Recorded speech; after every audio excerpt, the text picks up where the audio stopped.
Hi, my name is Ashley Tyrone, and I am a student at Centenary University. Today I will be talking about Stoicism and Christian philosophy/psychology. To begin, the history of Stoicism is what led to the religions one may follow today. But before Stoicism can be addressed, two different branches of philosophy led to Stoicism. Those are skepticism and cynicism. Skepticism and cynicism are the basis of why Stoicism came to exist. Skepticism is the practice of not believing in any sort of information, a higher being, or really just anything in general without evidence.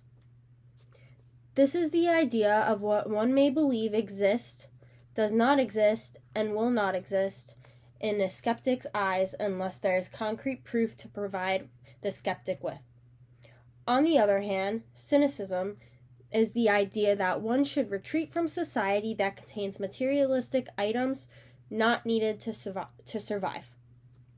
Cynicism provides the idea that one does not need more than the necessities to survive, as it is better to live with the bare necessities to be in accordance with nature.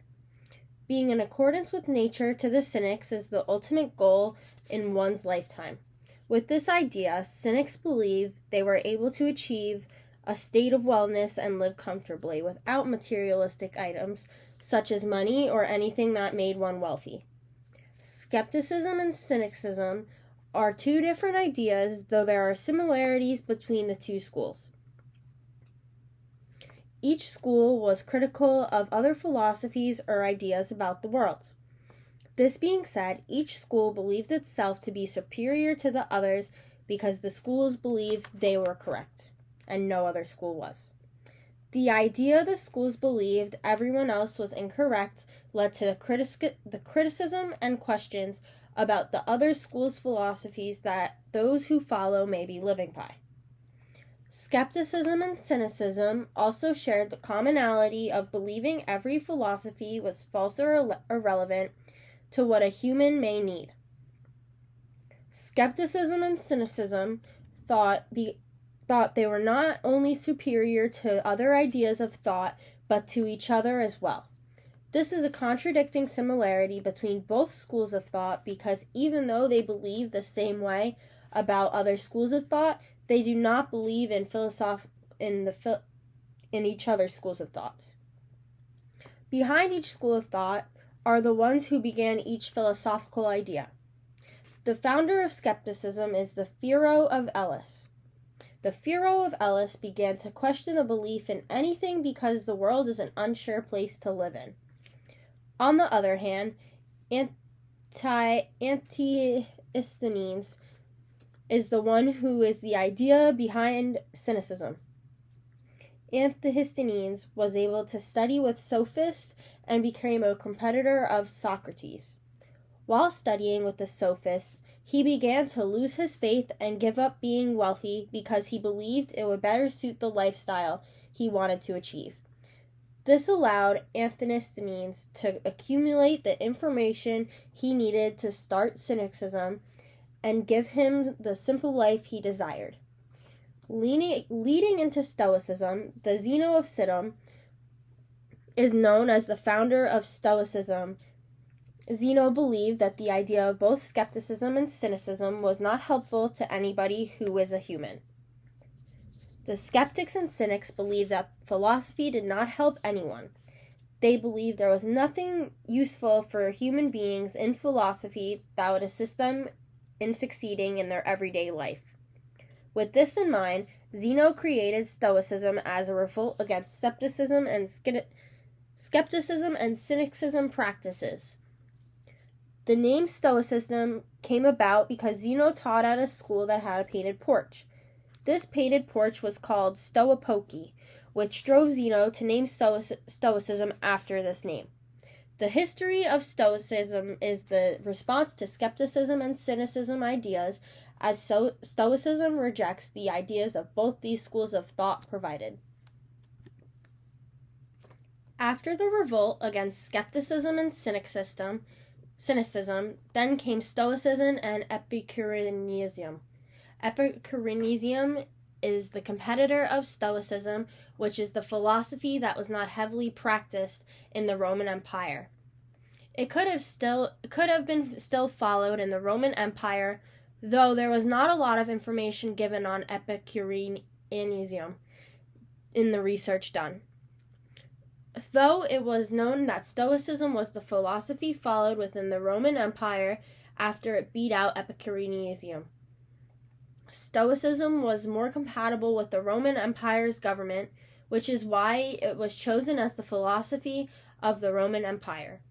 The Roman Empire was big on the idea of law, as the government believed having strict laws easily controlled their people.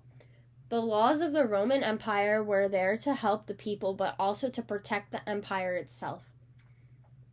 Stoicism itself has numerous rules along with a strong structure that must be followed to call oneself a Stoic. The Roman government needed to provide minimal happiness and safety in order to keep their empire under control. This is why Stoicism became the empire's philosophy. It is because it may not have provided people with more than minimal happiness or safety. It aligned perfectly with the idea of the Roman government. Stoicism remained the philosophy of the Roman Empire up until the fall of the Roman Empire. When the Roman Empire fell, those who believed in Stoicism questioned whether the reason the empire fell was because of it. The fall of the Roman Empire led to the questioning of whether the ideas and beliefs of Stoicism were true. When this was questioned, those who were previously Stoics or currently practicing Stoicism turned to look for new beliefs to follow.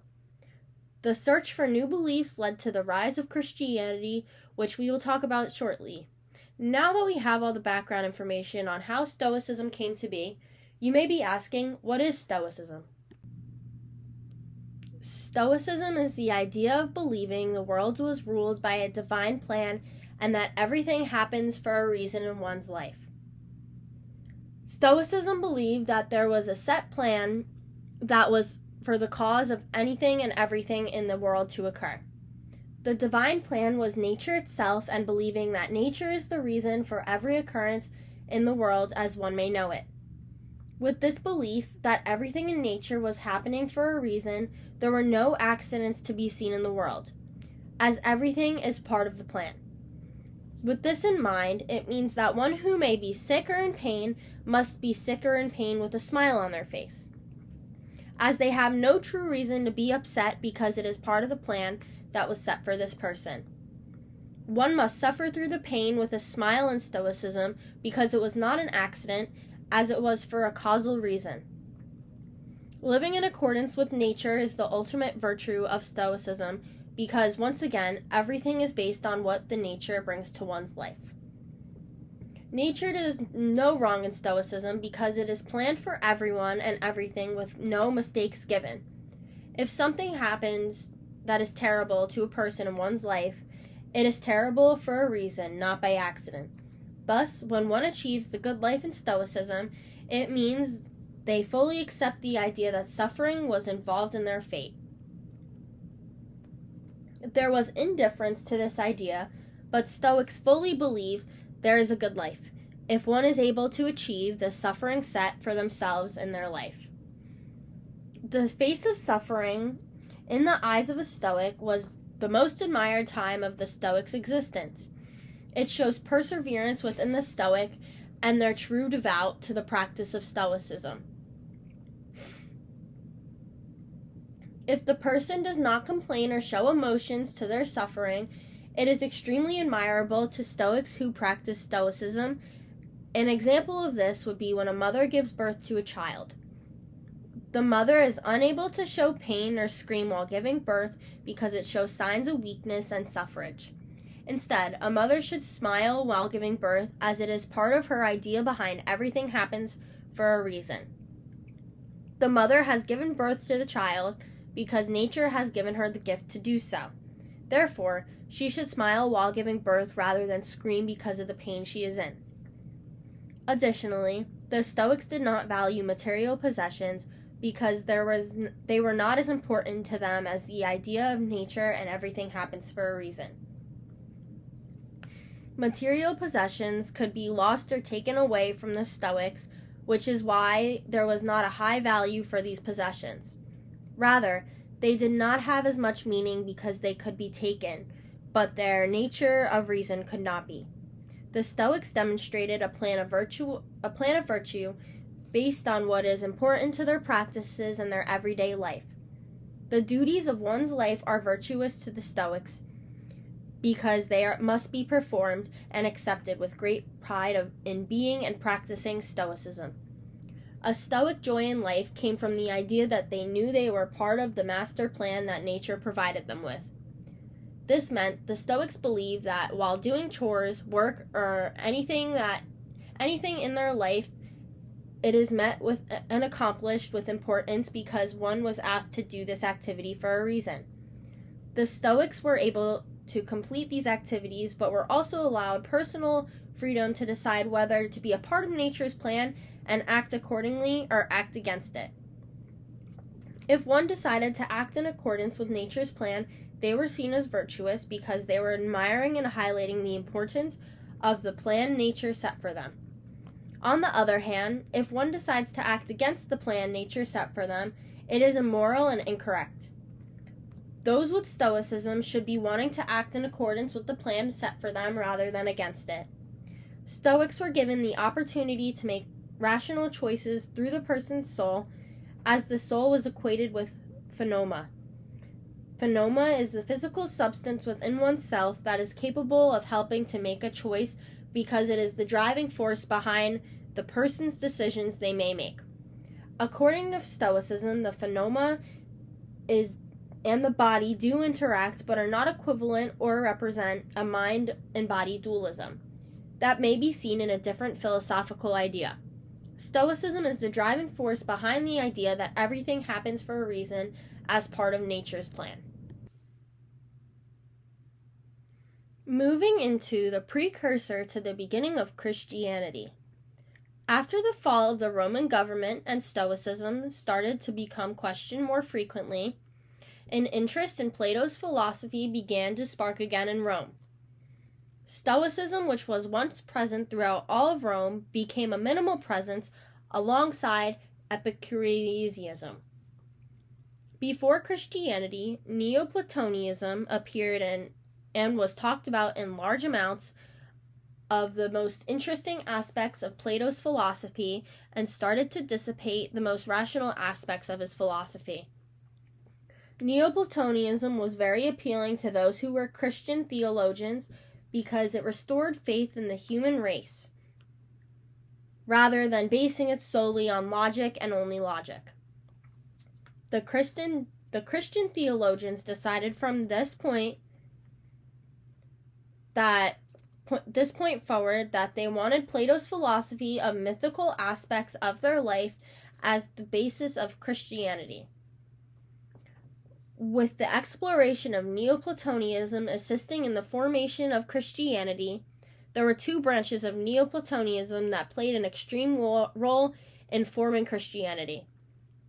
Moreover, the origins of spirit occurred when Augustus became emperor in 27 BC and lasted for more than 400 years before the Germans took control of the Roman Empire because it collapsed. The collapse brought different influences of spirits and religion to the empire. Influences came from India and Persia. The influences came from Indian Vedantism, which taught that perfection could be reached in trances. Influences also came from Zoroastrianism, as it taught the individuals that are caught in eternal struggle between good and evil. So anyone could be caught in an eternal struggle. There were also influences from ancient mystery religions, which were the cult of Magna Mother, Isis, and the Mithras. These mystery religions have a lot of commonalities with Christianity, as they have sacramental devotions for each religion and provide a community of belief among others who believe the same as themselves. Just like Jesus was, the Mithra was born on December 25th in front of the shepherds, which is similar to why one who practices Christianity may celebrate Christmas, as it is the day Jesus was born. Greek culture and Judaism had major influences on the Roman thoughts behind Christianity. This is the idea of what moral code is for one, and how one is responsible for themselves and their actions in their lifetime. Christianity had its official start of belief in Alexandria, Egypt, where there was the possibility for Eastern religions, Judaism, and Greek philosophy to work together and combine to form early Christian thoughts. As Christianity is the melting pot of all idealisms of other schools of thought or religion. The Christians decided that Jesus was the center of their religious views, as Jesus is the Son of God whose life was given for the good of Christian sins.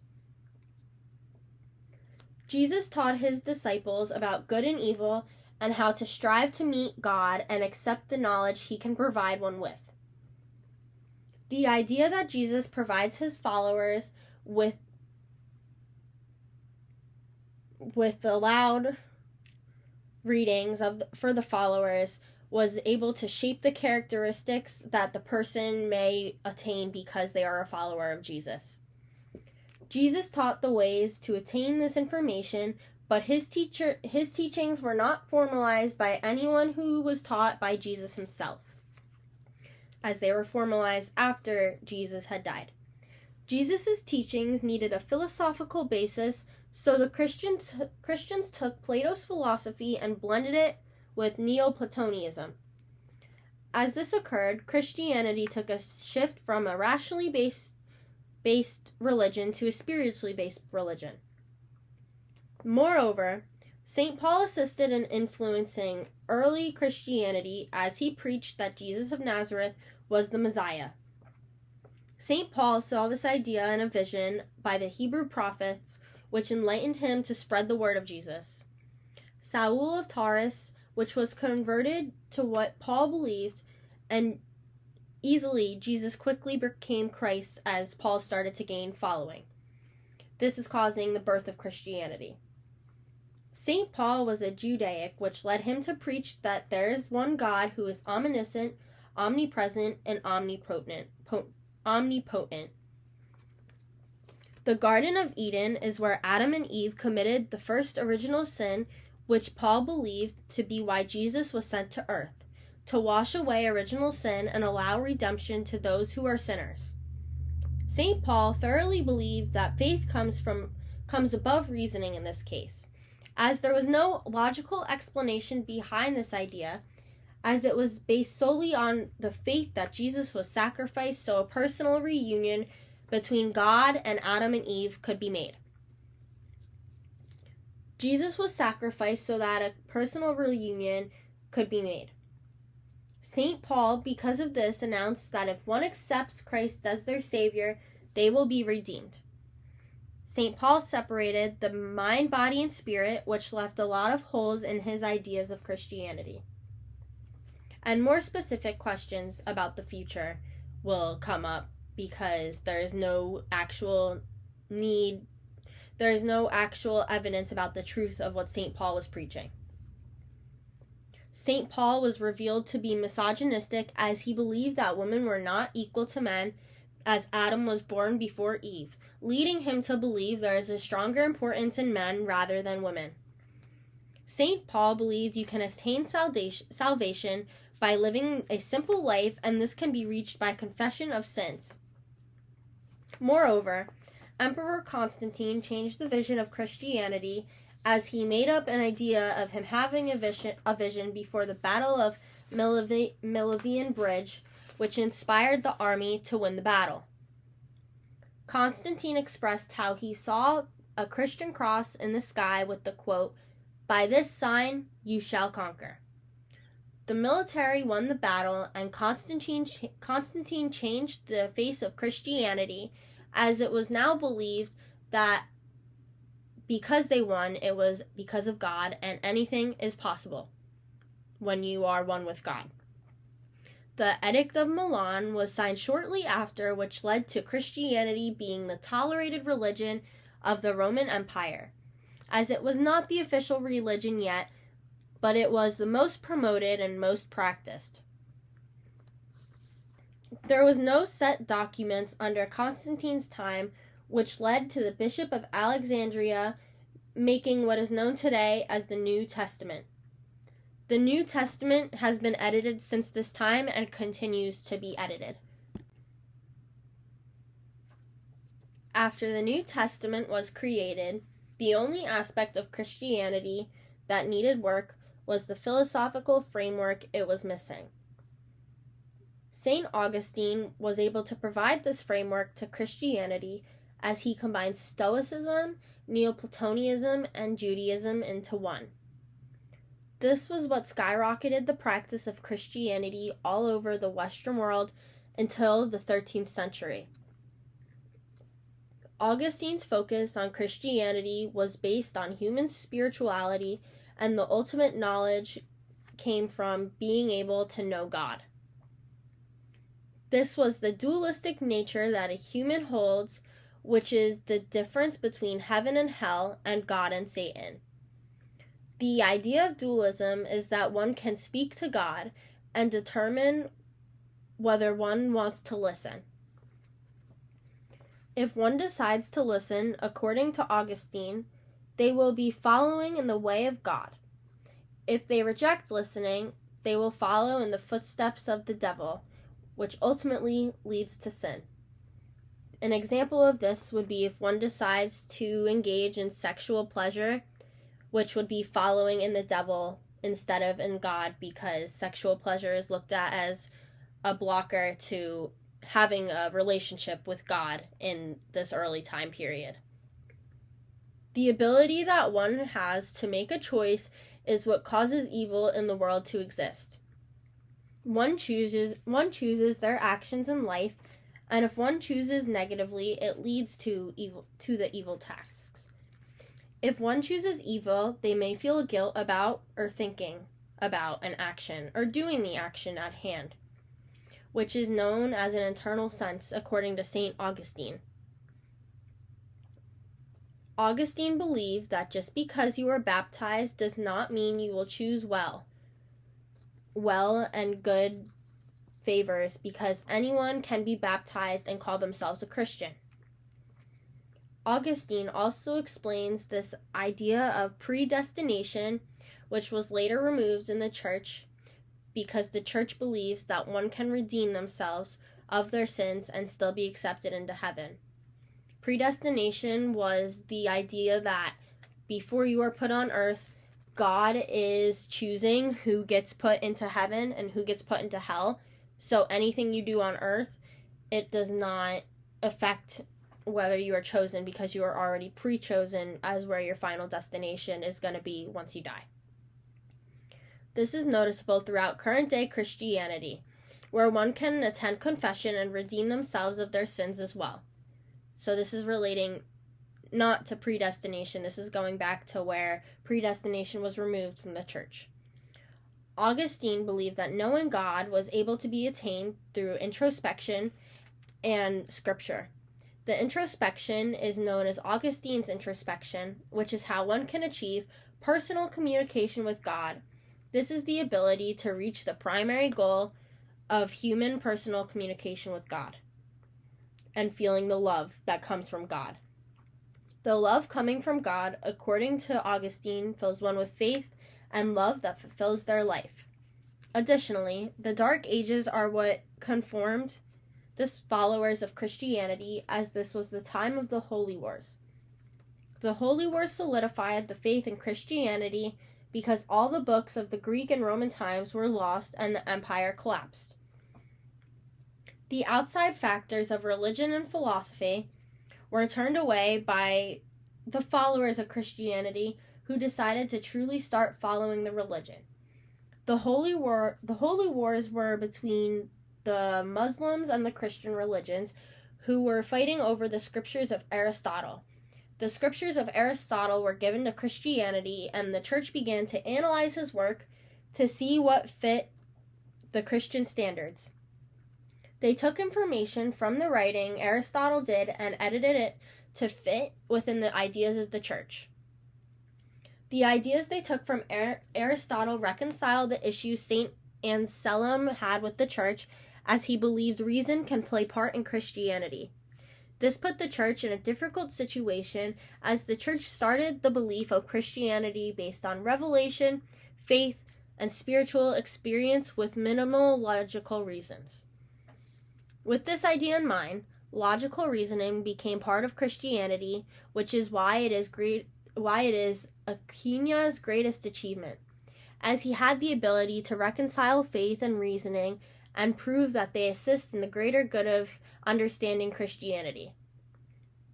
God was now able to be additionally known through logic and reasoning, as it was proven that reasoning and faith better assist the knowledge of God and the ultimate knowledge of God. Aquinas' documents became the official doctrine of the church, which is seen today in the church as modern Christianity and Catholicism. All in all, the history of Christianity and Stoicism relates to the history of psychology, as all psychological beliefs root in philosophy. Stoicism is the philosophy that brought to the upbringing of Christianity. Christianity pulls ideas from multiple religions and philosophical schools to create a true foundation of what Christianity actually is, and it is led up to interpretation. All religious and philosophical beliefs help each other become a stronger religion or philosophical standpoint. Christianity started as just a faith-based religion until Aristotle was accepted into the church and his documents were analyzed after the Holy Wars. As time progressed, Aquinas was able to provide reason as to why logic and reasoning prevail in the upbringing and understanding of Christianity. The history of Stoicism and Christianity are part of the history of psychology, as psychology branched off these ideas provided by philosophers and theologians. Thank you for watching. And this is my reference.